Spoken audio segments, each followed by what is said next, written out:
are back at Biohackers World. This is the Becoming Young podcast with Josh and Janae, and we have an amazing guest again, Rachel Lambert.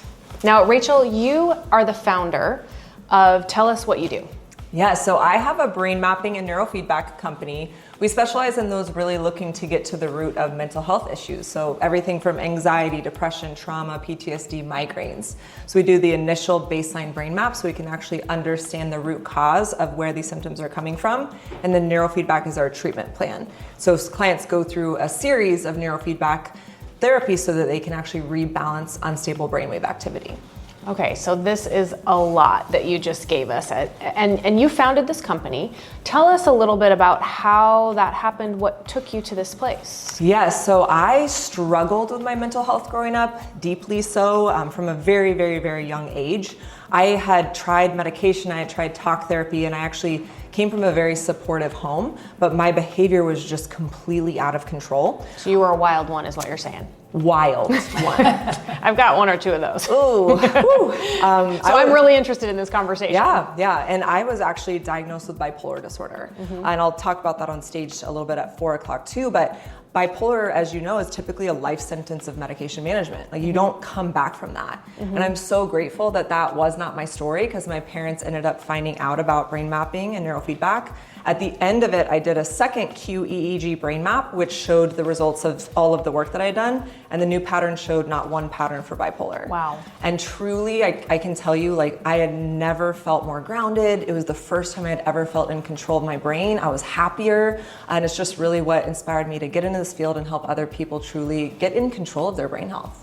Wow. So I imagine that a lot of people think that this is sort of maybe something out of science fiction. So can you talk to us a little bit about the science behind this and what this really means for each individual brain? Yes. Honestly, I can't tell you how many people are like, what is that weird, like, brain zapping, woohoo, snake oil that you do? And I love it. I love a skeptic. Like, please, I want people to feel empowered when they make a decision around neurofeedback. If you actually look at the science, it's very, very fundamental from a learned behavior standpoint. So a lot more people are familiar with, say, Pavlov's dog, right? We can learn anything as human beings. You're never going to question, does a baby know how to walk? Could I learn how to ride a bike? Your brain figures it out and it learns how to do it and it commits it to neurological permanency. That is exactly what neurofeedback's doing. All we're doing is rewarding the brain with exterior forms of reward so that it can correct unstable brainwave activity. So while it might seem woohoo, it's actually one of the most objective ways that you can measure health because you're getting data. You're getting to see how the brain trends and tracks across the course of time, which really shows for clients' health proof of change. That's really interesting. So tell me a little bit about my experience has been mainly with meditation and some microdosing of things with plasticity. How does this really relate to somebody on a daily basis, and how is the medical community really adopting this? Is this something that a lot of GPs or psychologists or those types of specialists are going to even know to recommend? Two such good questions. So the first question, just around microdosing and ketamine and how does this relate?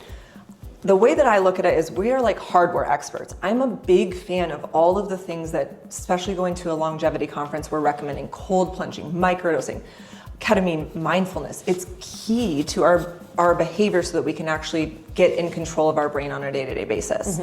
But how many of us do all those things and we still can't sleep at night, or we still struggle with anxiety and we constantly feel like we're just managing it?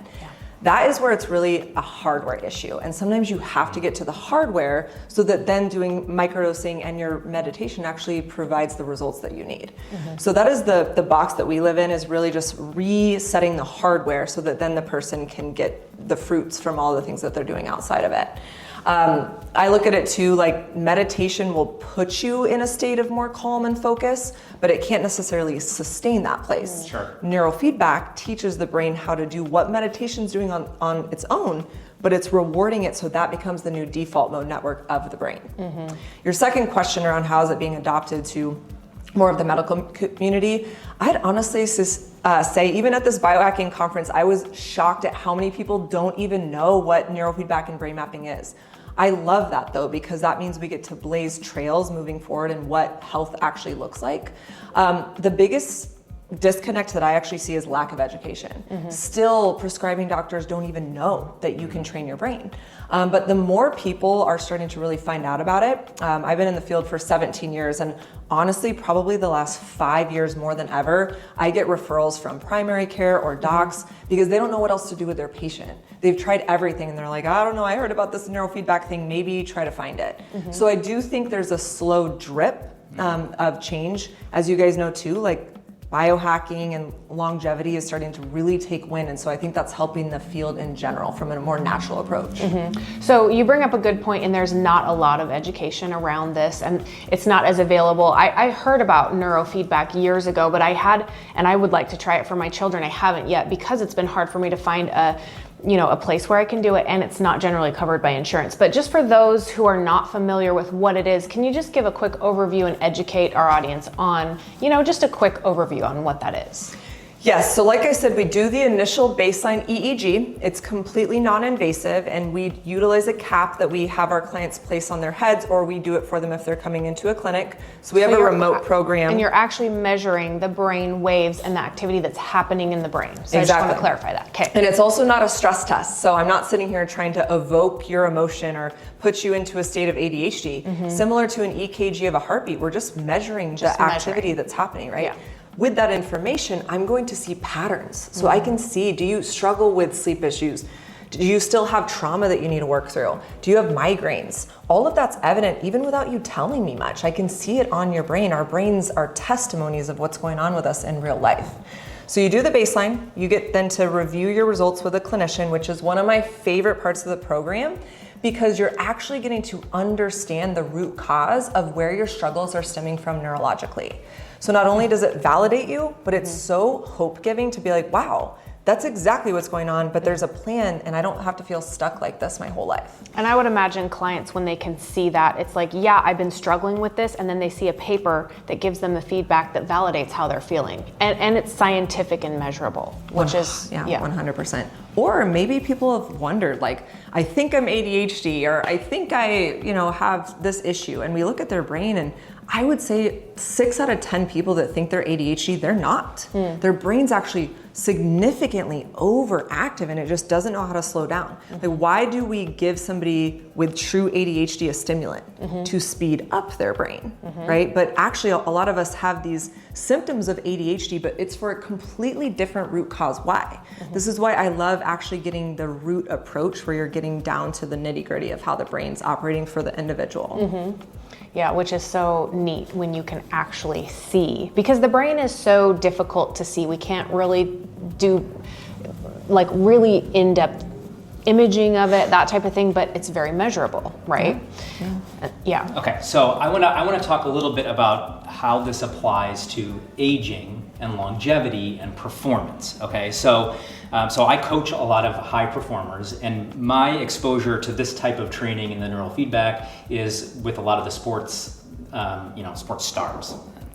Talks like that. But I know a lot of the quarterbacks are using this in order to improve their speed, their accuracy, their decision making, right? And it's really about taking the brain and popping it into not just better performance, but like peak performance, right? Optimal performance. So my question for you is, how does someone who maybe is not trying to diagnose something, but really wants to take things to the next level, how do you help those folks really get started in that? Absolutely. I love when people come to us more proactively, right? Like, training your brain is not just for those that are suffering. It's for those that are looking to do 1, 2, 3% better. It's both sides of the coin, right? And if we can be more proactive with our mental health, it's a game changer for your future. So we work with a ton of executives, CEOs of companies, professional athletes as well, and doing exactly what you're talking about, working on peak performance. Because for them, right, it could be that 1 second of inaccuracy or a little bit of stress going into a game that changes the whole entire game. So we do the same thing. We really do neurofeedback training, but their protocols might look completely different, because every single one of our protocols for the neurofeedback is completely customized to the person, their brain map, but also what the objectives are. There's a brainwave called gamma in the brain that is still pretty under researched in my opinion, but gamma is related to a heightened level of consciousness in performance. And so what we see in the majority of people's brains is a very, very low production, meaning a really small microvoltage essentially of gamma wave activity. But what we found out is that if you can actually increase that activity, it's directly related to peak performance. So a lot of our professional athletes, we're trying to teach their brain how to shift into a gamma state or sustain like a level of flow a little bit longer or better. So I need to put this cap on so that Janae can see that I am always in peak performance. Let's see how big your gamma range is. We can compare. It'll be a fun comparison. Josh might be surprised at whose range is bigger. You know what? I don't doubt that at all. I don't doubt that at all. So this is awesome. We talked before we started recording, right, about maintaining instead of regaining. And so when I think about not only the biology in the rest of my body for keeping myself young, right, and keeping my biomarkers younger, the brain is something like I don't want to be a prisoner, right, in my own body when I'm 85 or 90. Yeah. So how can we use this type of technology and learning and medicine to be able to keep ourselves functioning at a peak mental performance as we age? Absolutely. I think there's so many more techniques right now that, to your said, keep you physically fit, right? All the different longevity implementations, stem cell, peptides, cold plunge. I mean, there's so much information out there, at least in the people that are in this interest level that you have access to. But what are we doing for the neck up, if you will? A lot of cognitive decline, dementia, Alzheimer's, all of these unfortunate struggles that people have, what is a huge component of that is lacking novelty. So putting yourself in situations where you're going to experience new or be challenged and be curious. And that is exactly what neurofeedback in specific does, is you have to challenge the brain in order for it to correct itself in the first place. So there's a lot of research actually on training your brain and how that's directly related to longevity and cognitive performance and memory and stuff like that. So very big believer in that, but there's also a lot of things that we should be doing in the first place that we're not doing to improve our cognitive function. Just simple things like brushing your teeth, for example, with your left hand or taking a different route home.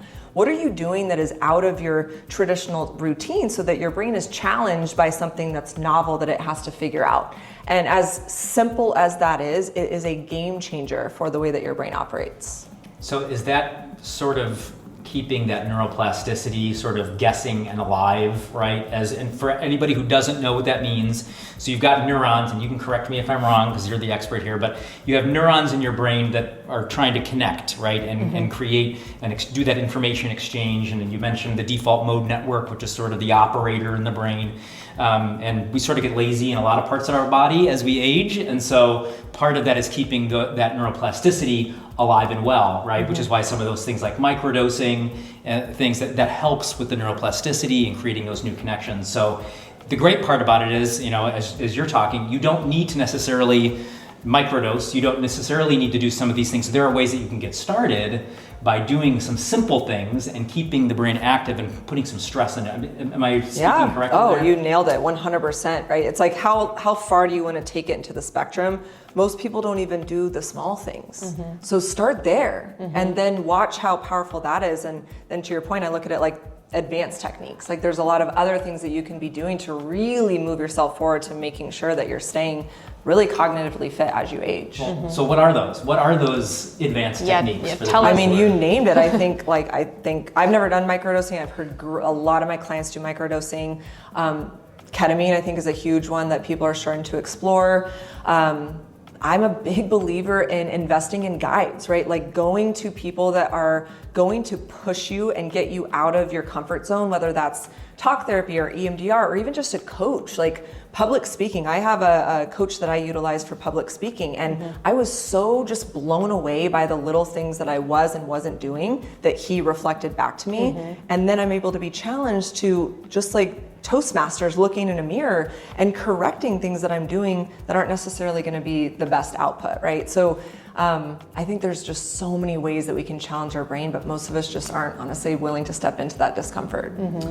So are you guys using any AI now in what you're doing? I mean, we had this conversation earlier with some other unrelated stuff, but AI is the darling right now. So what are you seeing? How is this impacting your space? How is this impacting the way that all the rest of us potentially are going to be able to utilize our own brain mapping data? Absolutely. There is currently, from what I've heard in our field, some platforms that are going to create AI-built protocols.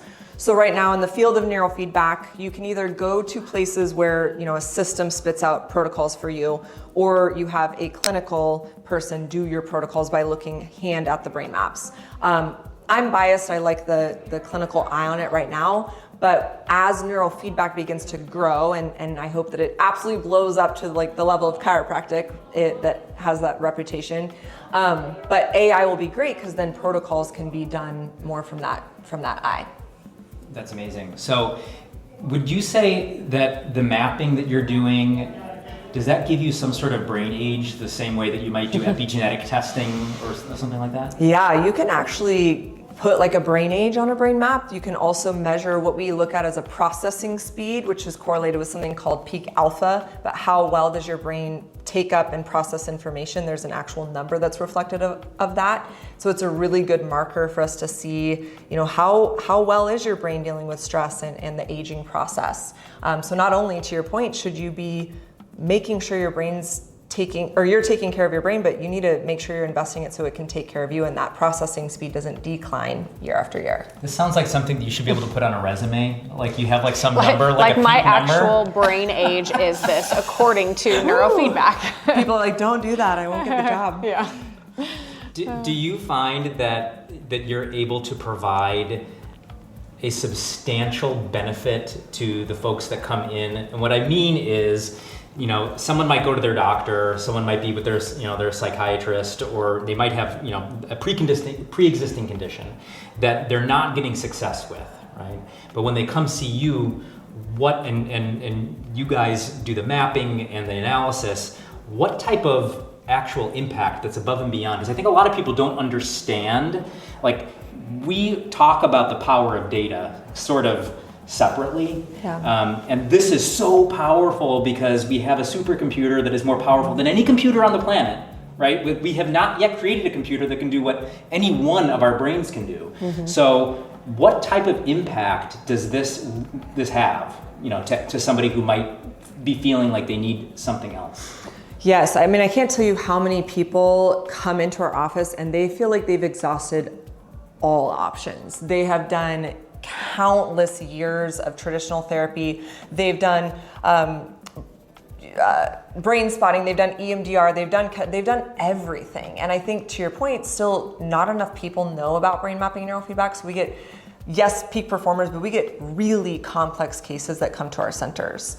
And that being said, what I will say is it's truly a root cause approach, because if somebody's been struggling with anxiety and they've tried all of these different things and it's not working, then we still have to address the hardware. And so not only are we giving people answers, whether it's for their kids or for themselves or for one of their parents, but you're also giving them the hope that it's like, hey, your brain doesn't have to stay stuck. Mm-hmm. Your brain literally has the power to rewire itself. You just have to give it a catalyst in which to do so. And I can't tell you how many testimonies we have of people that they've tried everything, and then they do a series of neurofeedback, they rewire their brain, and they're blown away with their own outcomes. I love the idea of talking about this with the hardware, right? Mm-hmm. I think the brain is such a out there concept for most of us because of consciousness and like identity of self and everything. It's sort of a disconnected piece of us as far as there being a piece of hardware in there. So I love that. I've never heard anybody talk about it in that way, but I think it makes it very relatable. And it makes it very relatable to how the brain works. What I'd love to hear is, what kind of a case study example could you give us as far as like somebody that came in, what they struggled with, what the process was as they went through this, and then what the results were? I'll give the example of it was an influencer. I actually didn't know that she was an influencer. And it's funny, my staff text messaged me. They're like, how did you get her to come into your clinic? I was like, I don't even know who that is. I don't really know. So also painting the picture, this is probably somebody that looks like they have their life together and they're successful and they're doing all these things. And then behind the scenes, you see kind of what's actually going on. Yeah, and right? actually, if people want to go check it out, she's very open about her story. So her Instagram is @TayChe, but she owns this huge athleisure wear company. And so anyway, she came in, she was having like daily panic attacks, heart palpitations, I mean, unfunctioning at times. And obviously, growing a business, being married, starting a family, you can't be having panic attacks all the time. So she ended up doing a whole series of neurofeedback, and she, thankfully, it was great for us because she started posting her journey and being really transparent with how it was impacting her. Even from the beginning where she was like, I don't know if this is gonna work, but I'm gonna try it out. And to this day, she says neurofeedback saved her life. She doesn't ever struggle with panic attacks at all anymore. Wow. She's scaled her business significantly because her focus is dialed in. She has a beautiful family that she's grown, and she'll shout it from the rooftop. So anxiety is a huge, it's like a slam dunk case typically for us. Yeah, which is amazing. And what I'm hearing is, and I tell my kids this, Kate, what are the neural pathways that we're creating and supporting? So that's like, where's the information going from point A to point B? And if you're in a place where it's like, this is how it works and it's not working very well, how do you change that? How do you create new neural pathways? So when I turn their screens off, they're like, why don't we have any more screen time? And I'm like, because we need to not strengthen those neural pathways too much. We need to create new ones. And so this is essentially how you are training the brain to do that and create those new neural pathways. Yeah, absolutely. So in ending, I also just want to hear again, like you mentioned, a couple simple ones to help us start creating those new neural pathways, like brushing your teeth with the opposite hand. What are some other just really simple things we can do, adding to our daily routine that don't take time but will have a big impact? I think we deeply undervalue the power of breath work. If you have not mastered the power and art of breath work, then you are literally missing out on your own superpower. So different breath work exercises, big fan of box breathing. If you don't know what that is, breathing in for 4, holding for 4, exhaling for 4, and then hold for 4. You do that for 2 to 3 minutes and it will reset your brain pretty instantaneously. You cannot be anxious and be doing breath work really at the same time. I'd say journaling, but actually with a pen and on a piece of paper is very undervalued as well. If you are challenging yourself to like write out your fears and write out your worries and write out where you're feeling stuck, like so many people just feel like they're overthinking and ruminating. You thought dump and you let all of those worries come out through the passing of a pen. I promise you by the time you get to the end of the page, you're not gonna feel the same level of angst and worry that you had in the first place. But we sit there, right, and we stew in our own emotions. Get it out of your system, put it on paper. So that's a huge one. And then probably, for the people looking for peak performance, I definitely think bilateral stimulation tapping is a fun one. If you need to go into a performance state, you can definitely tap on your temples. Just quick little bilateral stimulation tapping. It mimics that of EMDR, and it can activate your frontal cortex so that you can get more into a focus state and retain the information. Yeah, those are great tips. Thank you for that. Fantastic. Well, we'd love to have you back to talk more about peak performance. I want to talk about the Tom Brady effect. I know listen, I know he used neurofeedback to Kirk Cousins. So I think there is a lot of, and that, at the end of the day, people look to the folks that are super successful and what are they doing. And I know there's a lot of this type of technology and a lot of the things that are biologically making us better and younger start like in horses and athletes, right? Like those are the places where people look because they're the ones that really are pushing the envelope. So I would love to talk to you another time about that and get some more info. Yeah, thank you guys so much for having me. Seriously, and where can we find you for more info? Go definitely follow us on Braincode Centers Instagram. If you're more curious to just learn more, we always do initial consultations with a specialist. So fill out a scheduling request on our website, braincodecenters.com. Thank you so much. Thanks so much. You're welcome. It doesn't take one conference, it takes multiple. That's why I hope to see you guys in Chicago, Miami. You guys should join my WhatsApp group, and we all truly become friends.